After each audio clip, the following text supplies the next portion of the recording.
we'll just dive in. So I've had a couple questions about the proper way to do things, or a way, and there's numerous ways that people approach a ceremony or having an experience in an altered state of consciousness in order to heal their brain, in order to heal spiritual maladies, in order to cure themselves of depression, in order to understand their PTSD, in order to understand their complex trauma, which we have an ability to bury deep down inside, but which ultimately shapes our world and our perspectives and our interactions with people, places, and things. So I thought I would start by making sure that everybody knows I cite a lot of studies, right? And I cite a lot of these studies from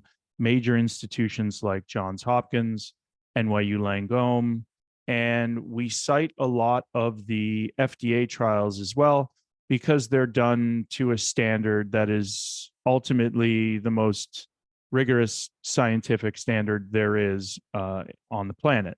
That being said, this process has its flaws because you are only able to, one of the main flaws in my opinion is because you have to use a synthetic. So you have to use an isolate. You have to use an isolated compound. So for example, we're going to be always speaking in the context of psilocybin mushrooms. And I'll say this now, that this is not medical advice. This is from just my own experience and knowledge. And so we go through these clinical trials, and if you'd like to develop a medicine, you can't use the whole mushroom. You can't use a full spectrum product. That's why THC, cannabis, we know that there's numerous medical programs. It does wonders for appetite, for a whole host of different cancers and shrinking tumors, et cetera. But a full spectrum plant will never make it through the FDA for a specific indication. An indication is depression, anxiety, et cetera, because it's a full spectrum plant, because there's too much what's called variance. The FDA requires you to make a medication and replicate it for millions and millions of people. Let's use Adderall, for example, within a 0.01% variance, meaning there cannot be any variation and it needs to be extremely replicatable. You can only do that with a synthetic medicine. So when we talk about these FDA trials, we're talking about synthetic psilocybin. So psilocybin being the most active ingredient in magic mushrooms and is thought to be what drives most of the spiritual healing, most of the autonomic healing, which is your nervous system, most of the triggers in the brain as far as where this molecule or substance fits into these 5-HT2A receptors, like a lock and key. And so when we go through the FDA and we monitor these studies and we cite these studies, and when these studies are done and we follow them, the reason that we follow them is because these studies allow us, for example, I was a part of the Decrim nature movement. I still believe in it. I believe that a government shouldn't be telling us that something that freely grows out of ditches like weed or marijuana, and something that freely grows in the old growth forest and all over Florida, everywhere, should be illegal. And I'm a grown man, and I believe that I can make my own decisions. So there's this movement called Decriminalize Nature that began to basically give us our innate right to be able to responsibly go out and swallow these substances.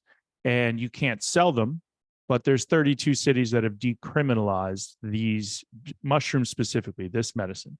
And so they operate off of a grow, gather, and gift model. So you can grow these mushrooms in some of these cities and states that have been decrimmed, and you can gather them, and then you can use them for your own personal use. And you can also barter and gift to your friends, as long as you're not accepting any monetary value. Then the FDA is not going to come after you, or excuse me, the IRS. And you're essentially not breaking any laws. There's 32 of those cities. Now, the reason I bring that up is because the way that we were able, and the way that movement started and began, and I was a part of the one in Washington, D.C. with Melissa Lavasani, now of the Psychedelic Medicine Coalition, and Jesse Gould of Heroic Hearts Project. We took studies that were done by Johns Hopkins through a very rigorous clinical trial, the same way that a drug development company would develop a drug through the FDA.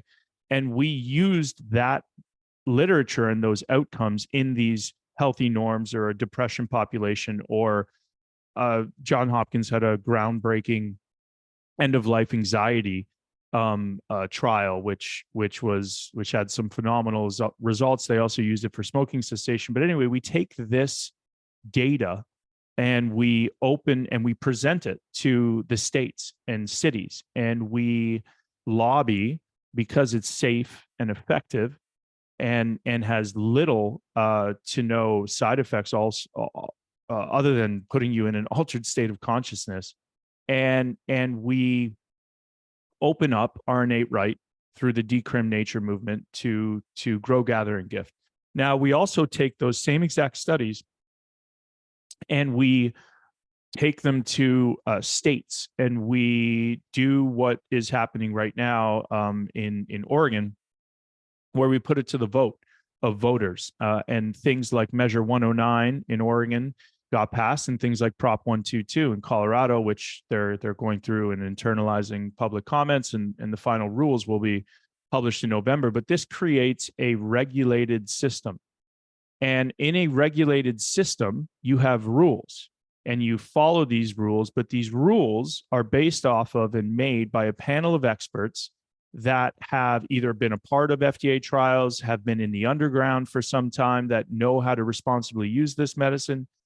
And this panel and these individuals come together to make what is ultimately the licensure and the regulated framework that makes up something called Measure 109. Now, that means that there's licensed service centers. So this is the environment that you're going to do this medicine, which is mission critical, that you need to do this medicine if you are doing it in high doses in a very controlled setting.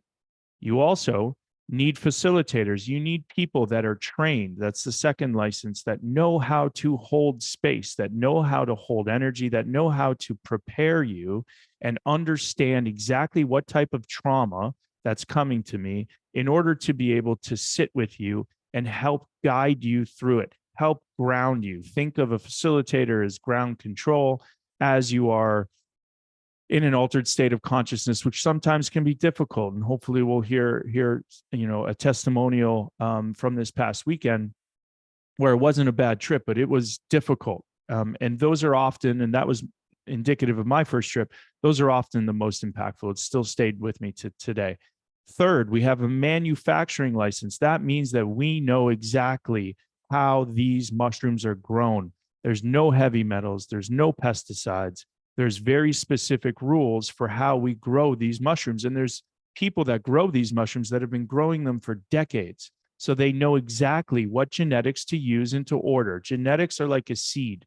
Think of a genetic as a seed in a cannabis plant. If you start off, or even a tomato plant, it doesn't matter. You start off with a shitty seed, you're going to end with a shitty crop. Okay. So genetics are very important. And then the inputs are extremely important in growing something like cannabis. For example, there's different times to give it phosphate. There's different times to feed it in a vegetative state and in a flowering state, different chemicals so that it produces what it's supposed to produce. Now, in this instance, we're talking about a mushroom that needs to produce psilocybin. And so if you start with a really good genetic isolated out of nature, then you just give it an environment to grow up in, and it'll do pretty well. But these are people, again, that have been growing for decades. And so that's a manufacturing license. And then we take this mushroom from these professionals who've been growing for a very long time and know exactly what they're doing, and we test it. We test it. That's the fourth license. Okay. We test it because it needs to be tested, because Daniel needs to know what I'm putting in my mouth. I need to know exactly how much psilocybin is in this mushroom. I need to know exactly how much psilocin content is in this mushroom. The difference between psilocybin and psilocin. Psilocin is the prodrug to psilocybin, meaning when you take psilocybin and the acidity in your body and in your stomach begins to break down psilocybin, it turns it into psilocin, which is actually the substance that fits like a lock and key into these 5-HT2A receptors. And why is that important? I need to know the amount of content, the amount of matter, the amount of psilocybin, the amount of active that I'm about to give an individual. If I don't know that, then I don't know what I'm taking. If I don't test it, then I don't know if there's heavy metals in it. If I don't test it, I don't know if there's pesticides. If I don't test it, I don't know the other amounts of the alkaloids like norbaeocystin and baeocystin. Norbaeocystin and baeocystin on their own do nothing. Together with psilocybin, high concentrations of norbaeocystin are actually very anxiolytic, meaning they take away anxiety. They are very calming. So if I know that a woman is coming to my retreat, I am going to not pick a mushroom that is high in psilocybin and psilocin content and low in norbaeocystin. I am going to pick something that is high in norbaeocystin because I know this individual hypothetically is coming to me with complex PTSD, and I want the journey to be comfortable in the beginning, as comfortable as possible. These four things make a regulated framework.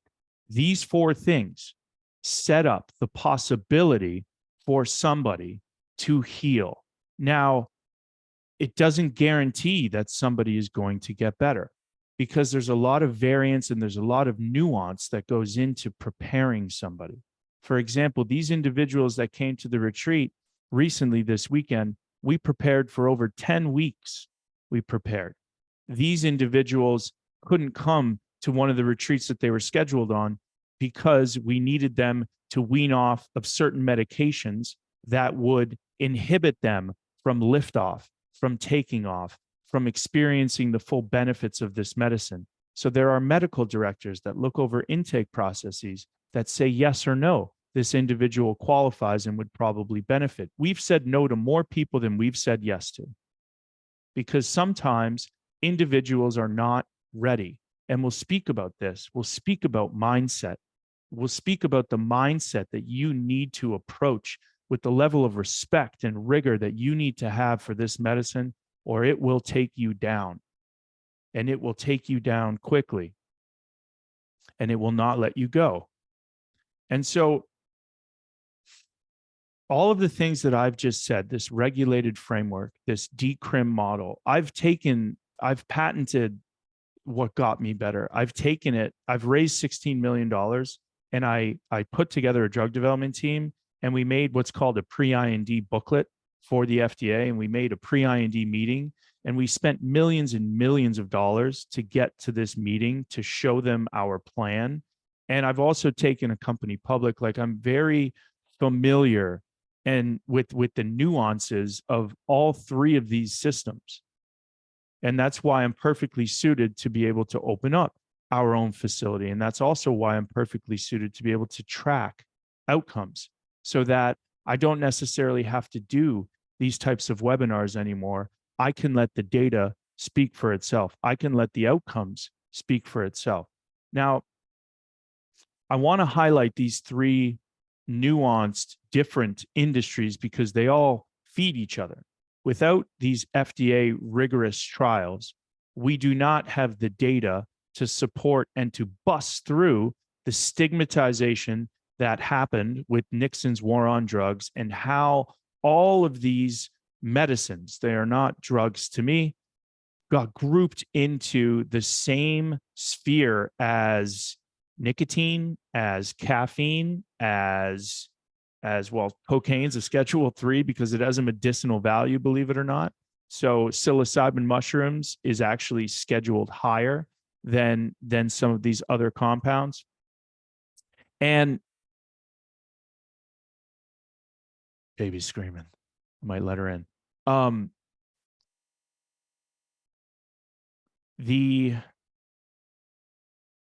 The information that we get from the FDA and those studies allow us the flexibility and ability to change a legislator's mind.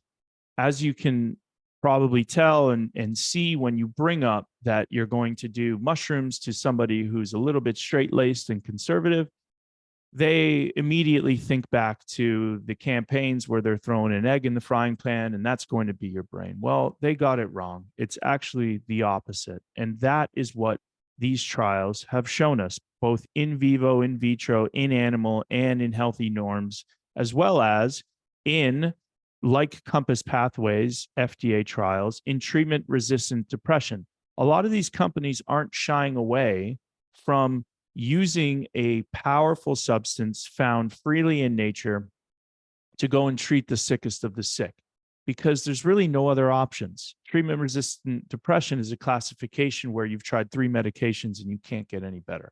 And so that is the furthest along company using synthetic psilocybin. And they're curing what's noticeably difficult to cure at about 40% success rate, which is far outweighs kind of how they're treating people now with SSRIs, antidepressants that work a little more than a sugar pill, so a little bit more than 10 or 15%, and that come with deadly side effects like increasing suicidal ideation, etc. And the FDA does not require these companies to do any longitudinal studies past 6 months. And so you really never know the long-term effects that a SSRI or an antidepressant is actually having on the brain. And so, I wanted to start this off and be very, very intentional and be very clear on how much I respect this medicine. And if anybody's listening and if anybody wants to try this medicine, what I would ask of you is that you try to respect it. And the way that you can respect it is by setting up, hold on one sec, let me grab this baby.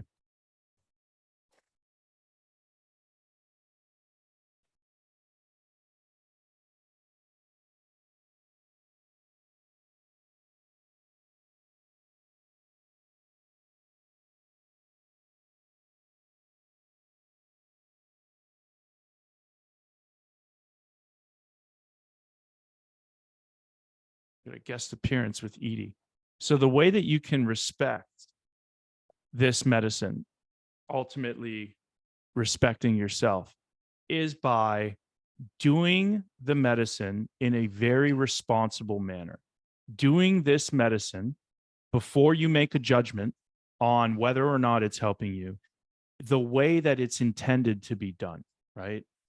We have, like most things, stolen this technology and a way of doing things from Native Americans. And they traditionally would use this medicine 3 different ways. Native Americans would use it to go to war. They would use very minute or small amounts, a low dose or microdose, to enhance visual acuity, enhance their language, their cognitive processing, similar to how athletes are now using it, to increase human performance, to be more in tune and in touch with nature, and to be able to kill better. If I had it during my hockey career, I would have been even better at what I used to do. Native Americans also use this as coming of age ceremonies with their young, with their teenagers, 12, 13, 14 years old. They give them a small dose of this medicine, they give them a weapon, and they have to go out and kill something and bring it back to the tribe. And they also use it to knock out sickness in the tribe. Now, Native Americans don't, or traditionally haven't, said that there's depression or anxiety or these made up indications by a sick care system that we are held captive to. Instead, the sickness can be the flu. The sickness can be a cold, or the sickness can be alcoholism or substance abuse, or some type of destructive thought patterns that the tribe is stuck in that's bringing it down. And so the shaman comes from outside of the tribe to knock that out. That is how we're using it. Now, when the shaman comes in, it's very controlled. And when they take this medicine, they take it in community.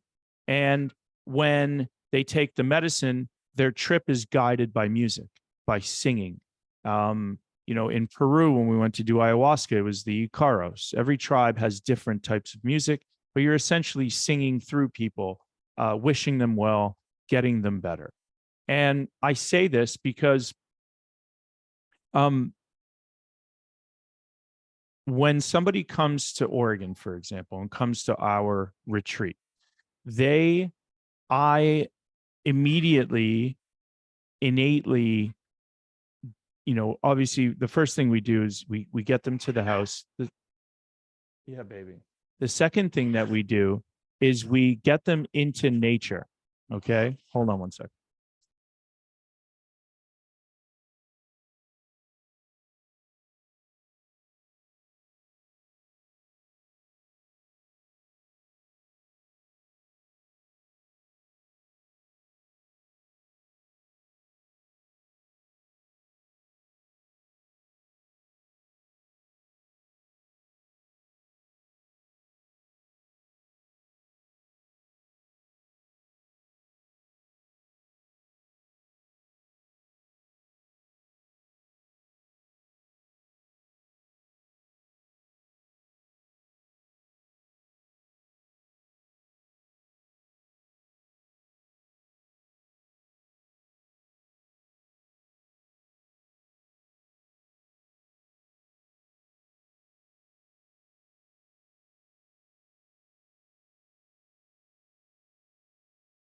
All right. Back to it. So the first thing that we do is we get people into nature. The reason that we get people into nature is we want them to immediately decompress.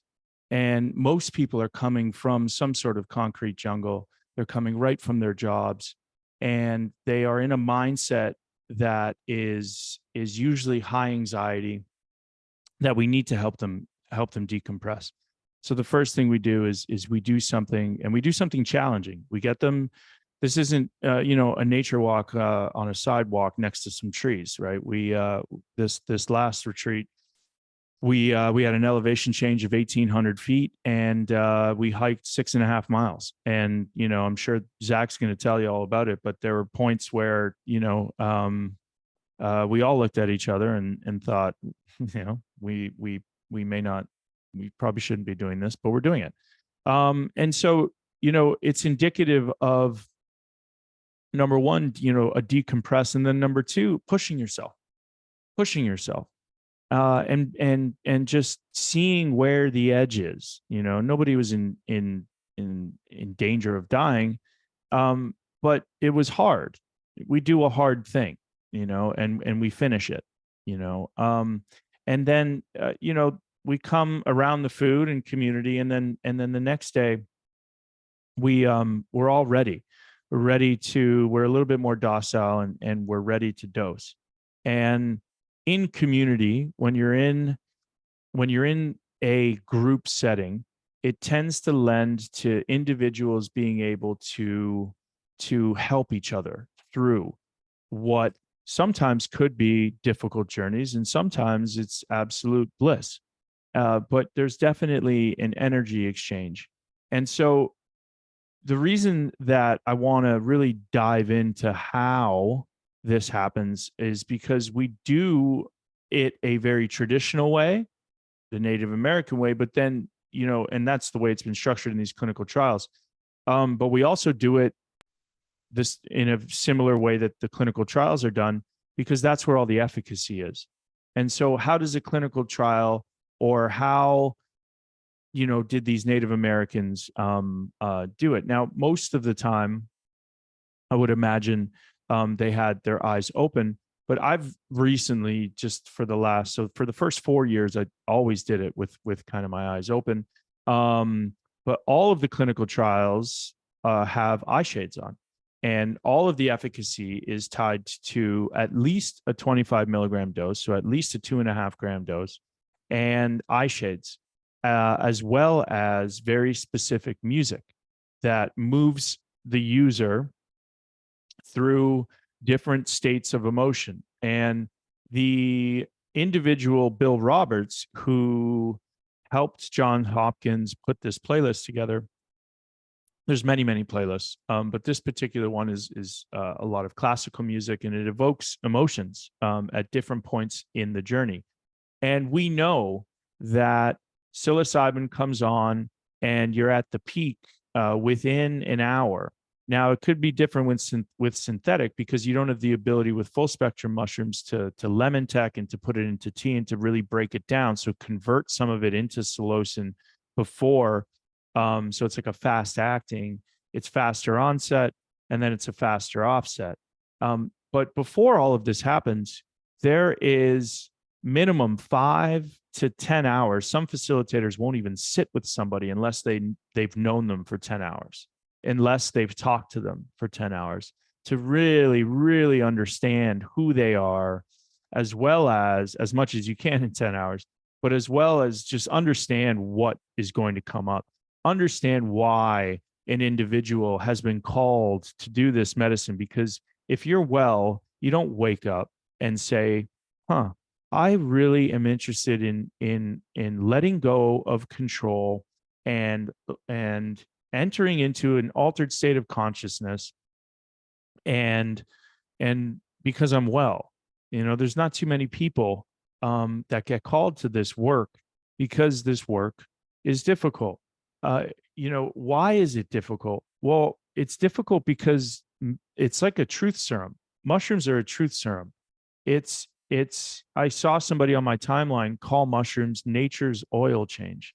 And it really is, because I've seen numerous people kind of, detoxify, and they've come back saying that they felt as if they were detoxifying heavy metals, or, I've seen people and myself waking up in kind of puddles of sweat after a 3 or 4 hour ceremony.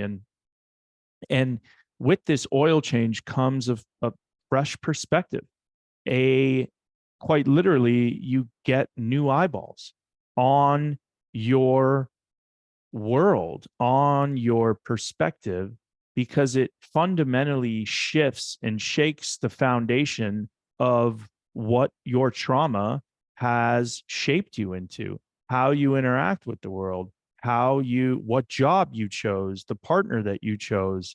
And it allows you in ceremony to be able to look at your life and to be able to be grateful and conscious of the things that make you great, and keep those, and be able to identify the people around you that you feel very good about. Also be able to identify players that you might not feel very good about, that you may need to put some distance in between. And so it makes you very, very, very aware and very present. And you can't be more aware and more in tune and more sensitive to the good things without being more aware, more in tune, and more sensitive to the bad things. It does both. And so it really is the beginning of living the life that you choose. You are fully aware and immersed in the decisions that you're making, and in how you decide to react to the thoughts that you're thinking. You can't change the thoughts that we have, but we have a conscious choice to be able to act a certain way when they come up. I fell victim to being in a victimhood mindset when I was trying to get out of my traumatic brain injury symptoms. I was dealing with light sensitivity, slurred speech, headache, head pressure, insomnia, impulse control issues, weight loss, appetite loss, short-term, long-term memory loss. I had anxiety. I had depression. I had suicidal ideation. I was being told at 30 years old, after winning 2 Stanley Cups and having a 12-year professional hockey career, that I had fucking mild dementia, that I had CTE-like symptoms. And I was waking up and reading once a week or once a month that individuals from the NFL were shooting themselves in the chest and killing themselves because they felt crippled by the same neurodegenerative disease. And I know that there's people on this call that think that they have it too. Well, guess what? I have it. I definitely have it. But I'm not going to die from it. And I've been able to reverse all of those symptoms within a 6 month to a year period, really a year when they were all gone. But I need you guys to hear me on this. It took a year. It took 4 high doses. It took a very regimented low dose routine. It took eating 2,000 milligrams of lion's mane and reishi and cordyceps and chaga and agarikon and turkey tail and all of these other choice edible mushrooms that increase things like BDNF. It took me changing my diet. It took me putting down alcohol because it's a neurodegenerative. It took me being very conscious and aware of how marijuana made me feel. I started exercising. I started farming. I started doing things in my life that were completely different than how I was living my life before. And I started to research. I started to research the mind. I started to listen to philosophers. I started to meditate, visualize, and I started to become the person that I wanted to become in order to attract the things that I wanted in my life. And it takes a long time. And it took a long time, and I'm still a work in progress. I'm 6 years in now. I do not suffer from any of those symptoms, and I have not for almost 5 years. And CTE might be on my brain, but I'm not going to pass away from it. I know it. I'm by far the healthiest version of myself. It's a lot of work. I still have destructive thoughts. I still have these thoughts of grandeur or pulling me back into who I used to be because this new person is very new. I was the destructive, vengeful, fearful, addicted person for a lot longer than I've been this healthier version of myself. But the one thing that I know that I can do, and the one thing that I know that helps me be more aware and present of the decisions that I'm making is this medicine. And that's why I continue to do it. Now, that's from a spiritual standpoint, the type of mindset that I like to see out of individuals, that I say yes to. I need individuals to come to this medicine with respect, with rigor, and to be curious and to ask the question, why? And how do I get better? And I will do anything to get better. I will not blame other people for the position that I'm in. I will not blame the NHL anymore. I need, and this is what these mushrooms told me in my first ceremony, you need to stop with the negativity. You need to shift your mindset. These leagues and these companies and corporations are going to continue to make people sick. I need you to get better, and I need you to start creating. I need you to create things so that people can get well. And go positive. Don't worry about the negative. There's going to be plenty of people for you to work with. So mindset's important, okay? And it brings me to this study that continues, I think I've brought this up before, but it's a remarkable study. It was a retrospective study, and they followed 1,500 people who had radical cancer remissions. Radical, meaning there's no treatment, there's no medication. And so this lady followed these individuals. Now, they had 92 things in common or correlation. But these, I think it's 2, 4, these 9 things of these 1,500 radical remissions, and these people don't know each other. They all did. All of these people. And I'm going to read them to you because only 2 of them are physical. 7 of them are mental. Okay. So radically changing your diet, physical, taking control of your health, mental, mindset, following your intuition, mental and spiritual, using herbs and supplements, diet, releasing suppressed emotions, spiritual, increasing positive emotions, spiritual, embracing social support, community, and being open, spiritual, deepening your spiritual connection. Have a strong reason for living, purpose. The reason that I want to read those things and I want people to hear them is because that is what you need to get better. There's no amount of mushrooms that are going to help somebody get better who does not want to get better, who's comfortable being sick. And trust me, like I get it. My first journey was 2.5 hours of the worst hell that I've ever been through. Because what this medicine does is it exasperates what's at the forefront of your mind. And it helps to show you, it's like truth serum, and I get mad at people. I used to get mad at coaches when they didn't tell me what was wrong, right? When like I knew I was playing bad. So just come on, yell at me, tell me that I'm playing bad, pull me out of the lineup, punish me so that I can get better, be honest with me. That's why I think I love this medicine so much. And it loves me because it's just very, very honest. And it allows you, and it allows me to continue to reset and continue to use my intuition to keep the people that are helping me get what I want, and not in a vindictive way, in my life, and to, when I'm wrong, promptly admit it. And it's something that I'm very obviously passionate about, and it's something that I continue to try to hone in this type of language because for example, we're making a website and I don't believe in, well, I'm curing people of concussion or helping people regain their brain health, which we've helped hundreds already over 6 years. I don't think it's that. I think that we're helping people become self-confident again. And this medicine just happens to reignite the brain. It happens to regulate the nervous system, the autonomic system.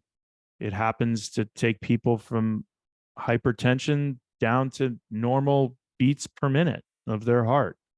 It happens to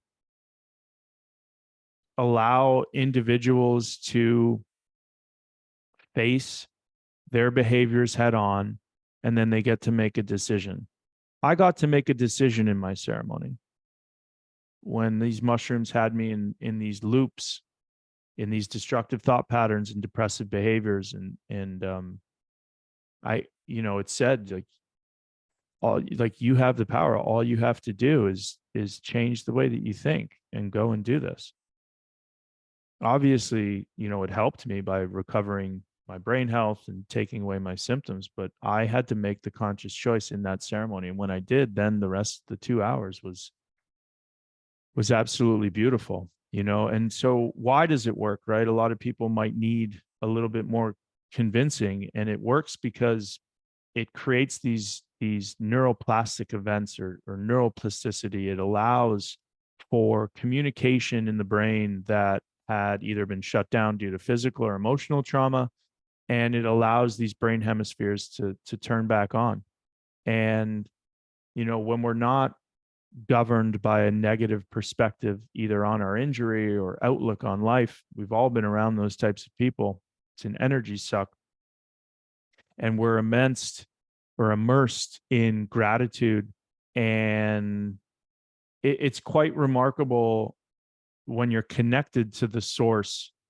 You can call it God or your higher power or the higher power, or I just call it, like, it feels like the core of the universe, nature, and I'm convinced we're born out of the world, not into it, especially because these medicines fit directly into these receptors. But it allows me to stay connected to that source. And the more that I'm connected to it, the more I see these God winks and these people just come into my life out of the woodwork. It happened again today, and it's precisely why I can't get too far away from some of these retreats. So mindset, preparation, and then one of the things that I'll end on here is integration, is the understanding of seeing feeling, and maybe not right away believing the things that you saw, but knowing that you're fundamentally changed. There's something about you that cannot come back into the same skin the same way. And we definitely had that this weekend. And you know, I watched two men go through a rebirth, and it was pretty amazing. It was extremely difficult for both of these guys. But I think that they got exactly what they need. The third individual that was in the retreat, young man, he was solving the world's problems, giggling, and there's no coincidences. But I was able to sit down as everybody was going through. Hold on one sec. You got her, Layla? I'll end on this. And then Zach, if you'd like to give me a thumbs up if you'd like to talk. Yeah, okay, cool.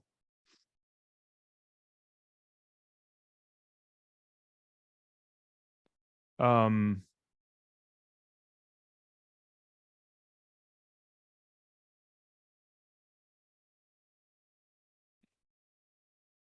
all right, so I've been doing a lot of writing lately. Um and as I was watching, I don't really, I try my best to put this into language, but it's almost impossible to describe experience. And so but I'll try. So I just started off, what is a mushroom ceremony? Also, why do I continue to forget and must continue to be reminded of misremembering and a constant relearning how I use mushrooms and how they use me?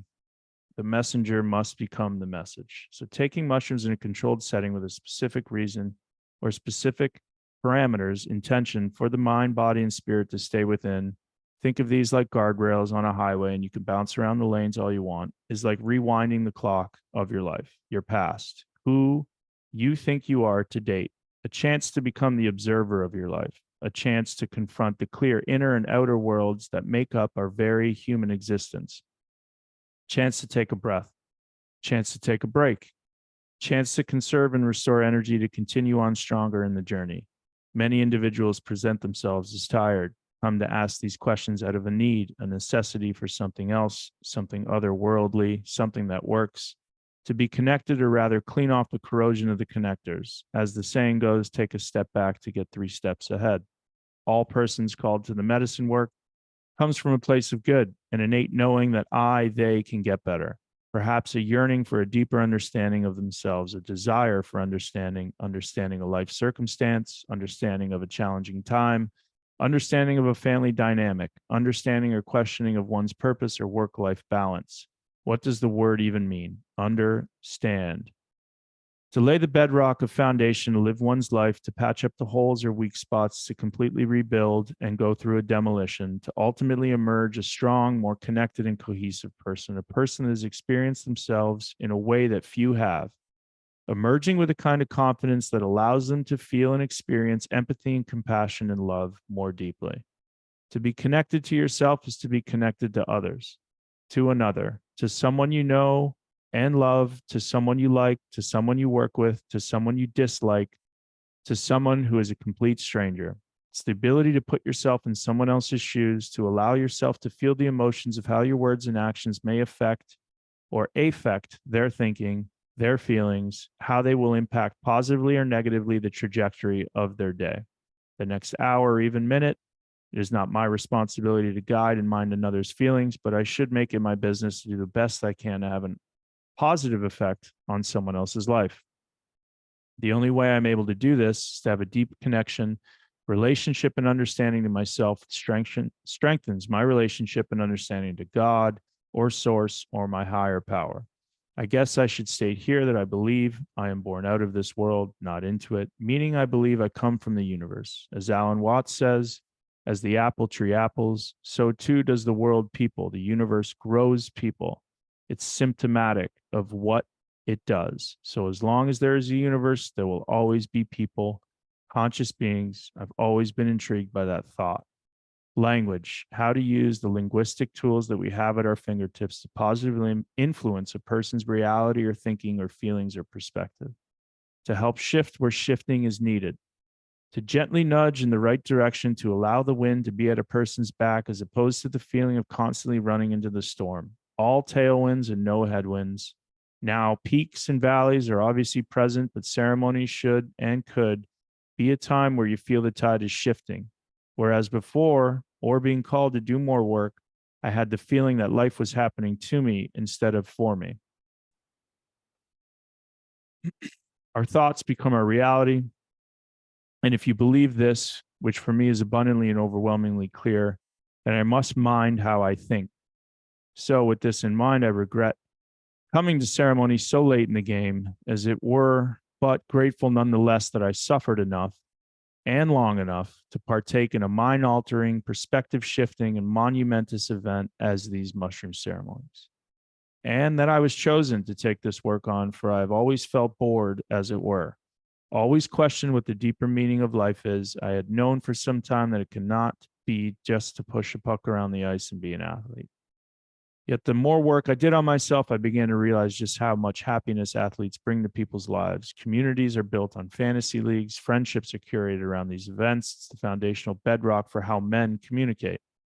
Yet during my career, I always felt uncomfortable with the special treatment that we would receive, cutting the lines at DMVs, not needing a reservation, no such thing as salesmen at dealerships, people to handle our money and pay our bills and book reservations.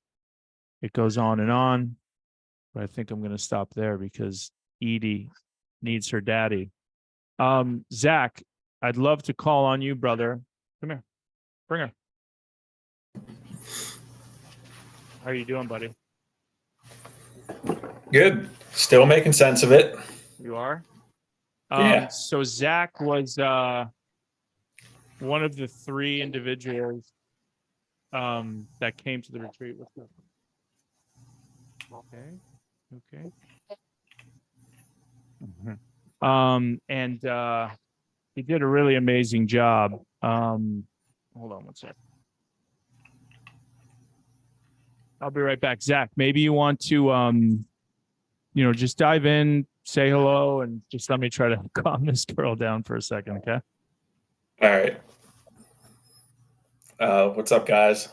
Zach Strohmeyer. I'm 42 years old. I was originally scheduled to go out in June with Lisa, but unfortunately, that didn't happen. But I went out this past weekend with me and two other guys, and out of the three of us, I probably had the roughest journey. My intentions going into the journey, well, at the age of 29, I had a motorcycle wreck. Age 30, I had a blood clot in my brain, had a stroke.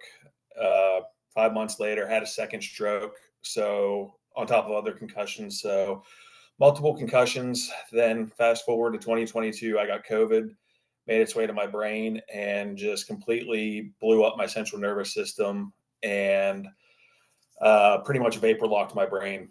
Like, it was just stuck, and there was nothing I could do. My body couldn't regulate temperature. My heart rate would go anywhere from 130 to 175 just from the simple task of getting a shower.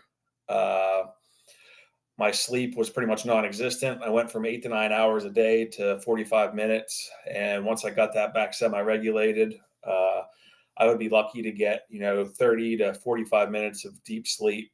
And I was in bad shape and was just crying out for something. And one day I've been following Dan for years, came across his Twitter profile and scheduled a call with him. And that man has stuck it out with me for, he says 10 weeks. I think it's well over longer than that. I've never met somebody pretty much so selfless, who I have access to Dan at all times. I literally can text them with something that's going on.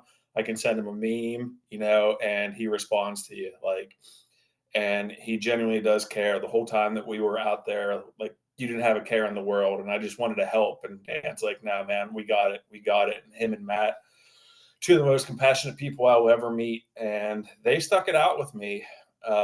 You know, when I first went into the journey, you know, it was awesome. You know, I saw lots of visuals, saw, you know, a bunch of geometric shapes, and they were all in the pattern of my favorite artists like Philippe Pantone. And it was just beautiful. And I was like, all right, I can get on board with this. I see what Dan's talking about. And then it's the theme of mine switched over to, you know, sadness. It's to where I was, you know, looking up in the air, and I kept asking the medicine. I was like, can I please have some peace? Can I please have some peace? And it was right there in front of me, and I just could not break through. And for some reason, there was something holding me back, and it just would not let me traverse to this extremely blissful place. And then the third part of my journey, and this is where I pretty much went out of body, is where it became terrifying. And I'm not, you know, saying terrifying to try and talk you out of it. I'm talking terrifying as to I had to experience it and go through this hell to actually see what the fuck was going on. And one thing I never disclosed with Dan or pretty much anybody, other than my medical problems, when I was 21 years old, I have obsessive compulsive disorder. And, you know, most people, when they think obsessive compulsive disorder, they think, you know, oh, I got to run the vacuum. I got to keep everything in like symmetry and touch door. Like, no, like I don't have any of that. Like mine dealt with intrusive thought. And it started when I was 21 years old, and it got very, very dark. And I never talked about it for 20 years. And I literally, in 2023, it's the first time I ever told my therapist about it, because I was so embarrassed of what the person that it made me think that I was. And like my therapist reassured me, like, nah, this is nothing new. Like people go through this all the time.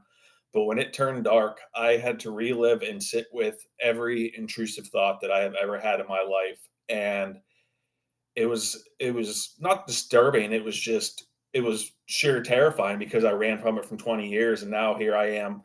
I got up at some point, don't even remember getting up, and went into the bed in my bedroom, and I just had to sit there and lay with it.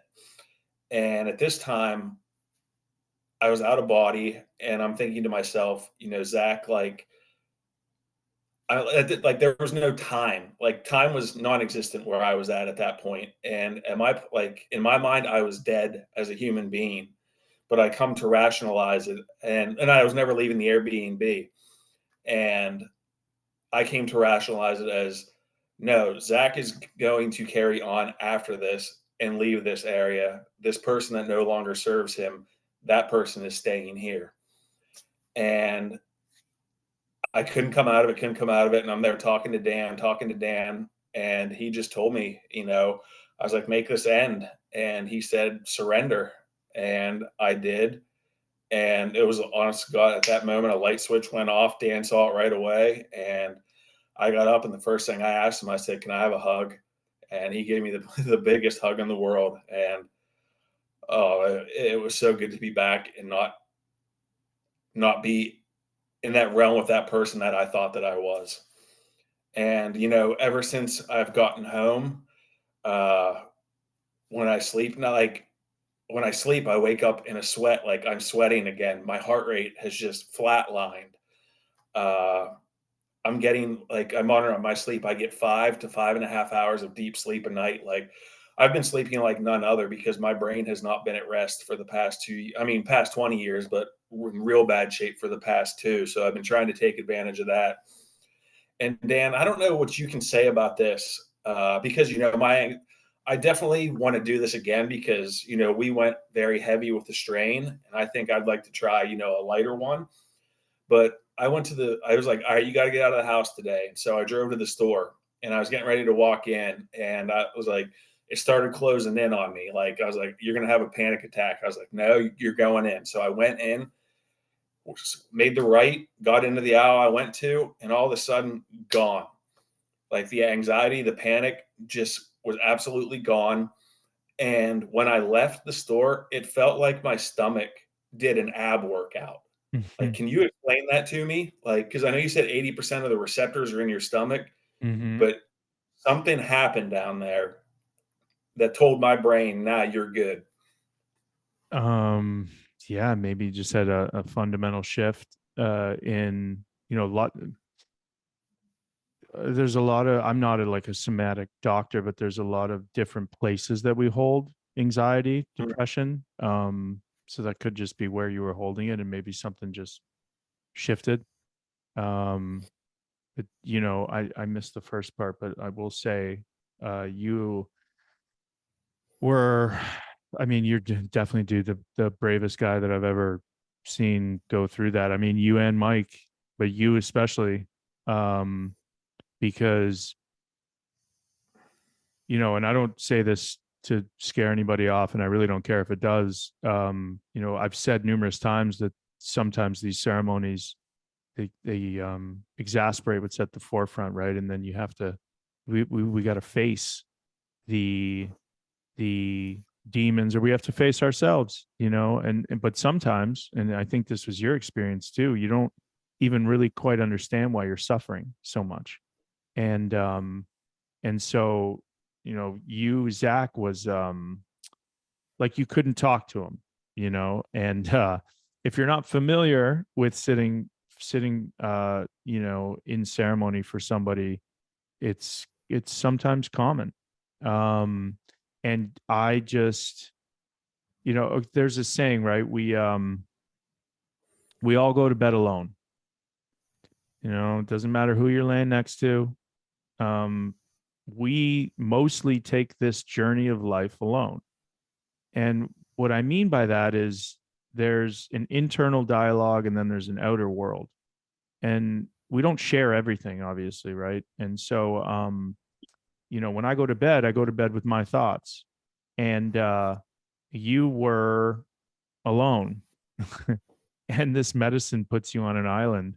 And if we can be comfortable alone, which was kind of the second half of the writing, then we can be comfortable anywhere, and so that's another reason why I really love this medicine, because, and maybe that's what happened in the grocery store, maybe it's like, you know because usually when people come back from these types of trips, um everything's a little bit easier. You've got this notion in this.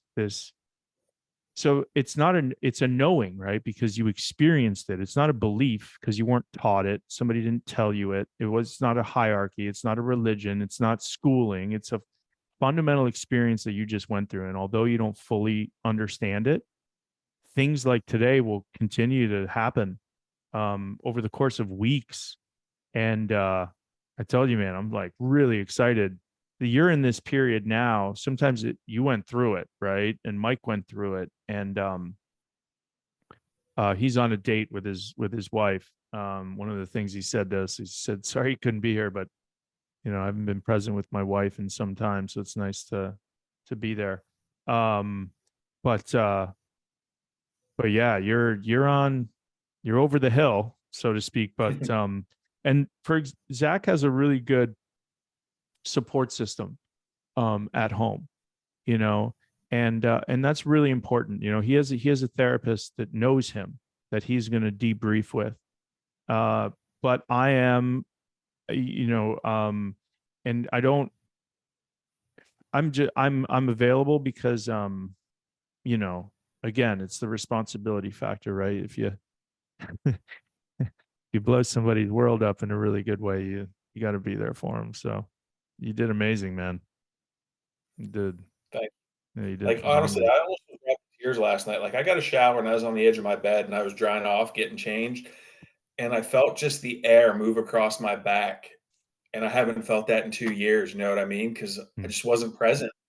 Yeah. Like, it's just something that simple that almost just set me off yesterday. And it's nothing huge that's happened, but I'm getting fed peace, peace, peace that's coming to me. Mm. And it's the change is coming and change is happening.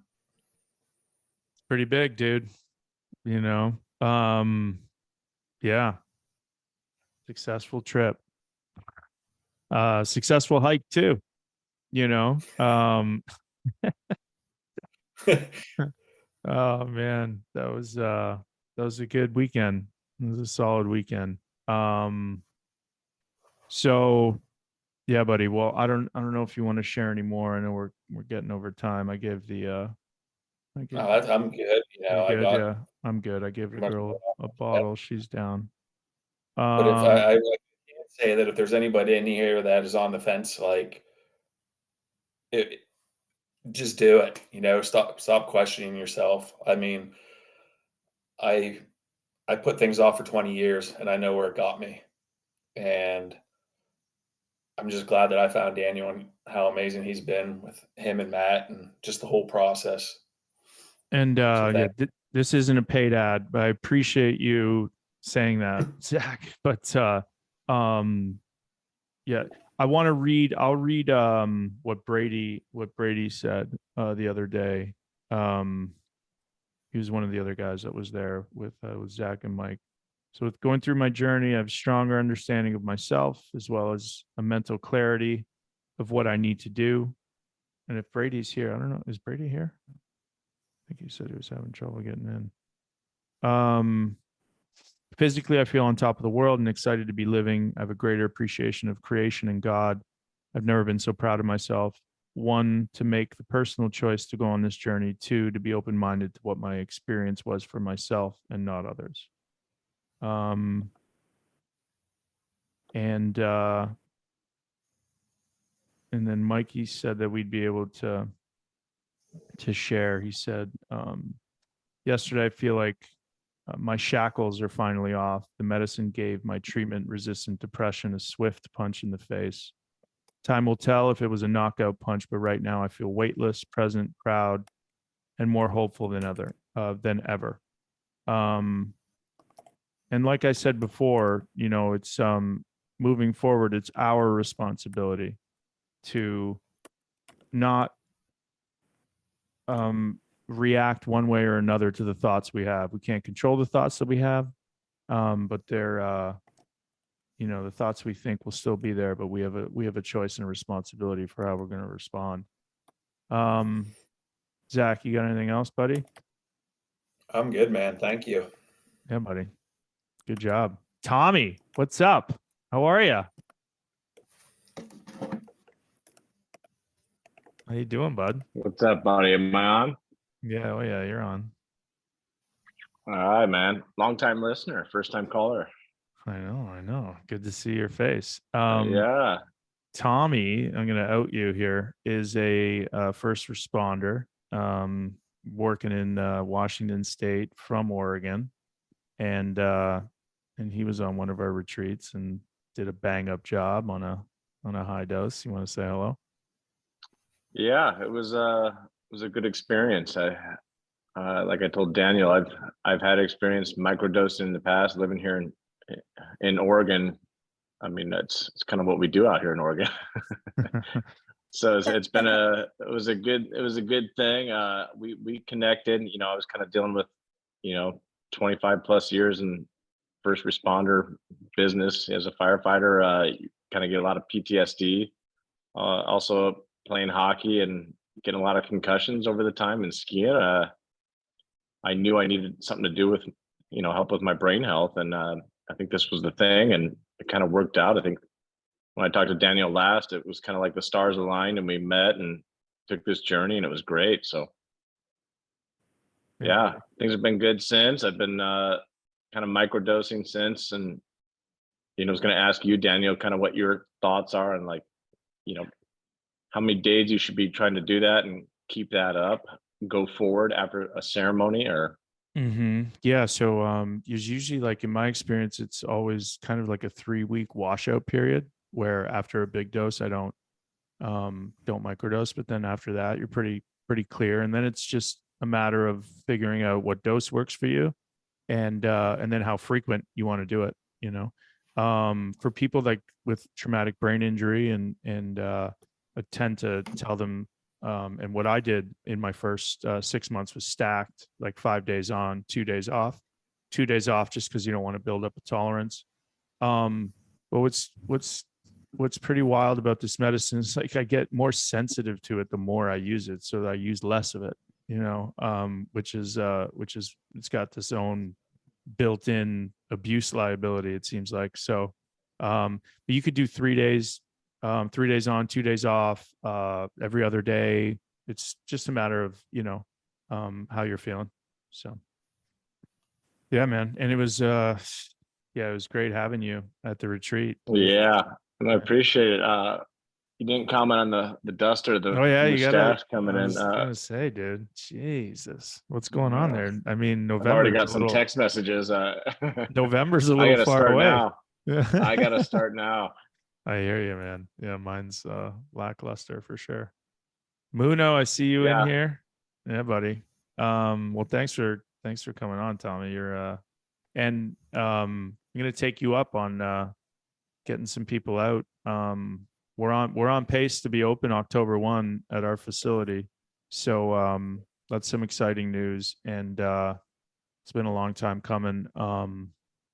But really excited about that. And then we're gonna, kind of set up as many of these retreats as we can, and get as many people through at scale, at the lowest cost. So if you want to take some people out and just kind of be an elder, that's kind of the next stage to this, right? Is getting enough people to come into the network to then pass on what you guys have been able to experience and your knowledge, quite frankly. And you have a lot of it.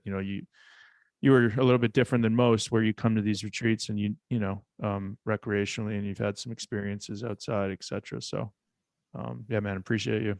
Great duster for sure. All right, let's see if we get to some of these questions, and then if there are any or comments, and then we'll head out. Lorimer, yeah. So I will say,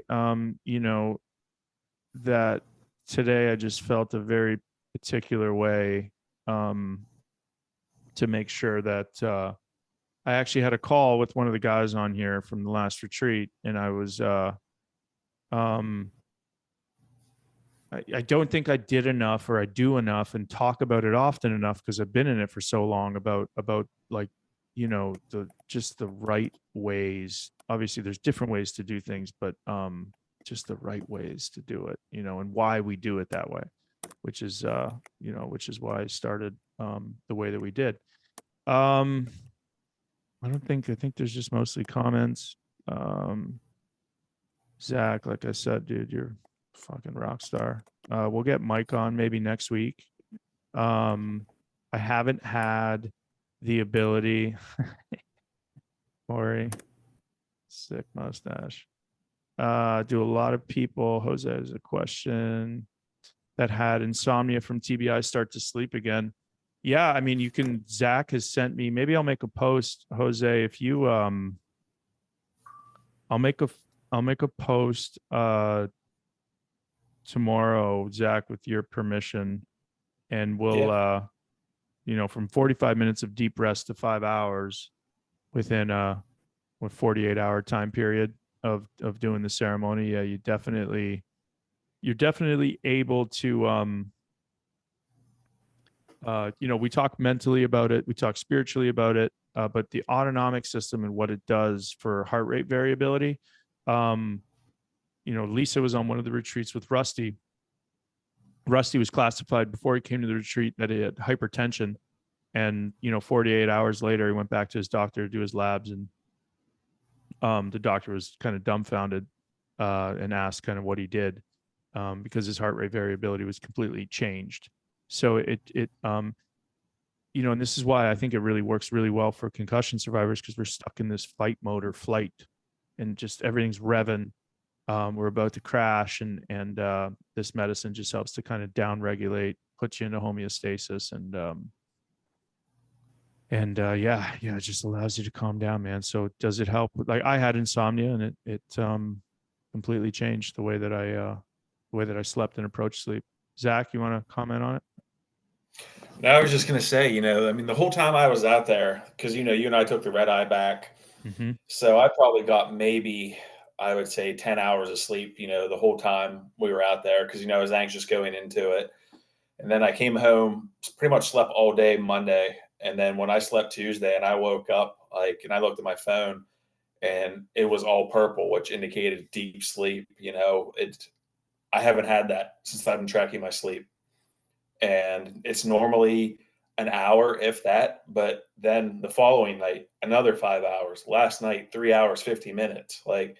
So we're gonna see, what happens tonight. But I can tell you firsthand that my sleep has gone back to normal. I wake up and I actually feel refreshed, as opposed to just waking up and feeling like I'm just there.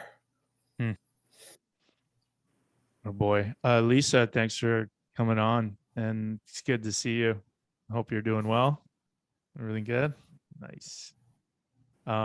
Fishy boy, what's up? Look at this. We got like an alumni call going on. This is kind of nice. This has got to be the most amount of people that we've had who've gone through the treatment. How you doing, buddy? How you doing, Fishy? Doing well. For the guy that was asking about the sleep, I had horrible sleep after a ton of concussions and 2 bouts of post-concussion syndrome. And for the first, I would say like couple days after I got home, I was still struggling. But then all of a sudden on like day like 4 or 5, there was just like this little switch that started to switch. And everything like that fight or flight switch seemed to just shut off. And then when I would be asleep, I was actually sleeping again. So it definitely helps with sleep and like everything else across the board. It's pretty remarkable medicine, huh?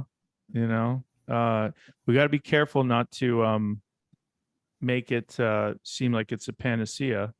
But I will say there's right now actively over 151 clinical trials currently in some form of going through the FDA. And 80% of those indications are all different. So, maybe one day when everybody's a little bit more ready for it, we can talk about the kind of psycho-spiritual aspect of ingesting something that's been around long before human beings have been here, that innately, for sure, has been put here to help us heal, to help feed us, and to help send us on a journey to, if you're like me and you like asking the questions of, why I'm here, how we got here, where am I going to go when I'm done with this body, and where's it all going to get put? These types of questions you can bring into these ceremonies, and if you're ready to see the answers, they'll show you. And essentially, if you're ready, no matter really, I truly believe that if you're coming to it with a psychiatric or neurological disorder, and you really want to heal and ask the question, then I think you'll get the answer. It's not a panacea, right? It's and these guys know, and that it's a good catalyst. But there's still maintenance that I do, and there's still, I view it as like a spiritual weight room, where I'm like constantly going back to just make sure that life and things that continue to happen, life happens, and it doesn't weigh me down, and I don't stray too far from the path of being completely aware and present, and as present as I can be. So, all right. Well, Al, yeah, there's, I'll send out kind of a meta analysis of the psychedelics and doctors, etc. There's a lot of anecdotal stories, but memory issues, absolutely, and the vision, has helped a lot of people as well. So, I think that's everything that I wanted to cover. It's an hour and 20, and so I appreciate everybody for coming on. and being so attentive. And I'll keep everybody posted. We've got some retreats coming up in September and October, and we're gearing up to be open in October. So there'll be some more news on the social media about that. And yeah, appreciate everybody being here. And I might try to publish some of that writing. I'm a little scared too, but I think I will. Just pull the Band-Aid off. All right, Fishy, Zach, Tommy, everybody who's been on these retreats, and Karen, Ryan, Andrew, Lorimer, you've been here a while. Chris, everybody that continues to show up and learn more. John, Joseph, Corey. I don't know if I've seen your face before, but welcome. Jose, welcome. Yeah, everybody's welcome. Tell a friend. And September, Tommy, let's see how long that duster can get by September, and we'll treat you to we'll treat you to some sushi maybe when we get back down there. Yeah, well, yeah, it's Thursday, so everybody have a great weekend, and we'll see you next week. Thanks, Dan. Of course.